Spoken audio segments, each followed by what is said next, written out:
Our CTV News team is on the ground in Ukraine. I want to bring in CTV's chief international correspondent, Paul Workman.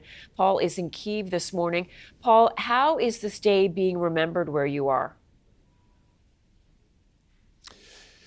Well, there's certainly a lot of grief in this country. It's a very somber day and also a very anxious day. Not only are people reflecting with ceremonies and vigils across the country, remembering the horror that they've gone through over the last year, but they're also quite worried that the skies could open up, that Vladimir Putin could order another missile attack on the nation in the coming hours. So people have been remembering, but also looking at the sky warily, wondering what might happen.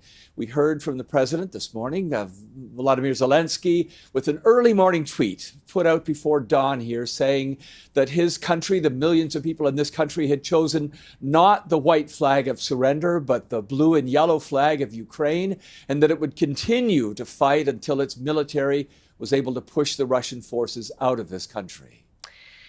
And I think so many people around the world really underestimated Ukraine and how they would resist Russia's invasion. What are you hearing from Ukrainians today as they reflect on this grim anniversary? Well, certainly a deep feeling of debt to their military, to the armed forces. People in this country feel that they just owe a huge debt to these soldiers who are on the front lines. And a lot of them are citizen soldiers who joined up because they wanted to, out of love for the country after the first missiles hit, Kyiv a year ago today exactly. Also, the sense of grief, all the families that have had to bury people, whether sons and daughters, civilian families. I mean, that's very much on people's minds today, of course. And that's what these ceremonies are all about. President Zelensky, giving medals to soldiers today at a memorial service just around the corner at the Church of St. Sophia. It was quite moving. And it set the tone, I think, for the entire day and for the entire country. Paul Workman for us in Kyiv. Paul, please be careful today. Thank you so much. Thank you.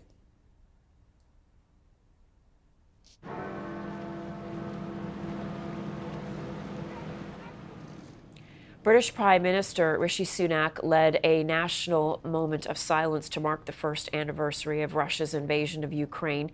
He was joined by Kyiv's ambassador to Britain and dozens of Ukrainian soldiers. Sunak says the pause highlights the UK's solidarity with Ukraine. And the U.S. has announced $2 billion in additional security assistance to Ukraine. The aid includes ammunition for the HIMARS precision rocket system, drone systems, and mine clearing equipment. U.S. Defense Secretary Lloyd Austin vows the U.S. will stand by Ukraine for as long as it takes.